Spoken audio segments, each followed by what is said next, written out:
Përshëndetje të nderuar zonja dhe zotërim, përshëndetje të dashur miq. Ja ku po ritakohemi sërish të ditën e sotme me mua Tirona Lilin pikërisht këtu në kanalin Rrëfime Jete për të ndarë së bashku një histori. Do të vi sot me një histori tepër të tmerrshme. Dhënusja e friksuar nga mentaliteti, e friksuar nga prindërit e saj, e friksuar nga lagja ku ajo jeton në një qytet të Shqipërisë, sepse i kam premtuar që nuk do ta tregoj qytetin, më ka shkruar një letër ku tregon që po përdhunohet nga vjeri i saj. Kjo është e tmerrshme. Dhe këtë gjën ka frikë ta hapën me të tjerët. Ajo dëshiron që ndoshta komentet e juaja, mendimet e juaja do t'i japin forcën që ajo ta tregon këtë të vërtetë. Unë kur nuk e kisha imagjinuar që jeta ime do të merrte një kthes kaq të errët. Dikur besoja se martesa ishte fillimi i një jete të re. Një kapitull i bukur ku dashuria dhe respekti do të ndërtonin familjen time. Kur u martova, të gjithë më thonin se sa me fat unë isha. Buri im ishte njëri punëtor, familja e tij dukej tepër e respektuar dhe shtëpia ku unë do të jetoja ishte një shtëpi shumë e madhe. Në ditën e dasmës, mbaj mend se si nëna ime më përqafoi edhe më tha me lot dhe me gëzim në sy: Bi, sot do të filloj jeta jote e re. Uroj që të jesh gjithmonë kështu siç je tani e lumtur. Edhe unë e besoja këtë. E besoja me thënë të drejtën me gjithë zemër. Ditët e para të martesës kaluan shumë qetë. U përpoqja që të përshtatesha me jetën e re në shtëpinë e familjes së burrit tim, në atë shtëpi ku jetonim 4 persona. Unë, buri im, vjera ime edhe vjeri im.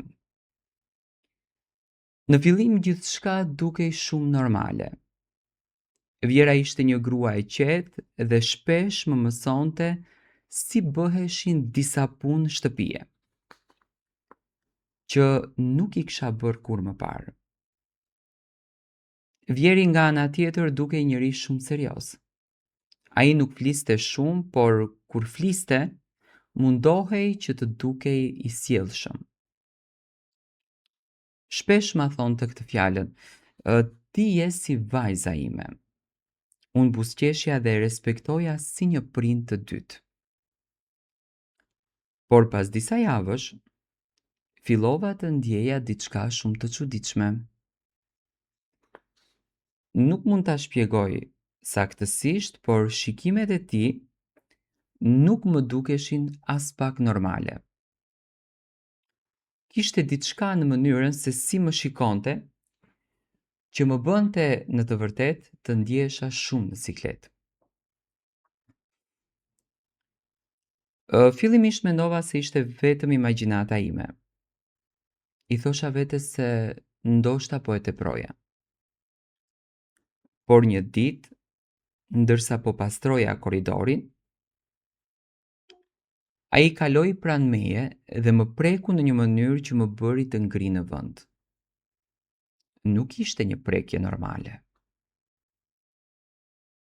U largova më një herë dhe u përpoqja që të harroja atë moment që në të vërtetë ishte shumë i tmerrshëm për mua. Por momentet e tilla filluan që të përsëriteshin. Sa herë që kalonte pranë meje, ai gjente një arsye për të më prekur ose për t'u afruar pak më shumë. Unë gjithmonë përpiqesha që të largohesha sa më shpejt. Brenda meje filloi që të rritet frika. Nuk i thash askujt asnjë gjë. Mendova se ndoshta do të ndalonte vjeri me këto veprime. Por një natë ndodhi diçka që në thelb ndryshoi gjithçka. Buri im punonte shpesh deri vonë. Atë mbrëmja ishte në qytet, për punë dhe do të kthehej shumë vonë. Vjera kishte shkuar tek një e afërme dhe më tha se do të flinte atje. Dhe në shtëpi, për çudi, mbetëm vetëm unë edhe Vjeri. Po përpiqesha të mbyllja shpejt punët e kuzhinës që të shkoja në dhomën time. Por ai hyri brenda dhe ul në tavolinë. Filloi të më shikoj në një mënyrë që në të vërtet më bëri të ndjesha shumë keq. Pastaj më tha diçka që më bëri të dridhem krejtësisht. Ti je shumë e bukur për djalin tim. Nuk e dija çfarë të thosha. U përpoqja të buzëqesh, të largohem, por ai u ngrit edhe më bllokoi rrugën. Zemra ime po rihte aq shumë dhe aq fort sa mendoja se do të më dilte krejtësisht nga krahërori. U përpoqja t'i them që të largohej, i thash se ai ishte si një baba për mua. Por ai në të vërtet nuk dëgjonte. Ai ishte si një njeri tjetër. Ajo natë ishte nata që më shkatërroi krejtësisht shpirtin. Pas asaj që ndodhi, ndjesha sikur jeta ime kishte marrë një fund. U mbylla në dhomë dhe qava gjithë atë natë. Në mëngjes u përpoqja që të sillesha normalisht. Dhe kur buri im u kthye, më përqafoi tepër dhe më pyeti pse unë dukesha kaq e lodhur. Unë nuk kisha guximin t'ia them, vetëm i thash që nuk kisha fjetur mirë, nuk pata guximin t'ia tregoj. Por gjëja më e tmerrshme ishte se gjithçka nuk mbaroi atë natë. Vjeri më shikoi një ditë në sy dhe më tha qetë. Ato fjalë, nëse flet, askush nuk do të besoj. Dhe ato fjalë që mi tha Vjeri, mua më paralizuan. Nëse flet, askush nuk do të besoj. Në atë moment kuptova se ai nuk kishte frikë. Që nga ajo kohë jeta ime u kthye në një mangë të përditshëm. Sa herë që mbeteshim vetëm në shtëpi, unë përpiqesha të gjeja një arsye qoftë më të vogël për të dalë. Shkoja shpesh te prindërit e mi ose dilja për shëtitje vetëm që të mos të qëndroja aty. Por nuk mund të ikja për gjithmonë. Ndonjëherë mbyllesha në dhomë dhe vendosja çelësi në derë. Çdo hap në korridor më bënte që të dridhem. Burim filloi që të vërej se diçka nuk ishte në rregull. Pse e ka që heshtur? Këtë pyetje në fakt ma bënte shpesh. Pse nuk buzëqesh si më parë? Unë vetëm thosha se isha e lodhur ose se më merrte malli për familjen time. Brenda meje zhvilloi një luftë shumë e madhe. Një zë që më thoshte të tregoj gjithçka, të mos të hesht më. Por një zë tjetër më kujtonte se në shumë raste njerëzit nuk e besojnë viktimën. Kisha frikë se buri im mund të mendonte se unë po gënjeja. Në qytetin ton njerëzit flasin shumë, hajt mos si gjithë shqiptarët, dhe shpesh fajsojnë gruan.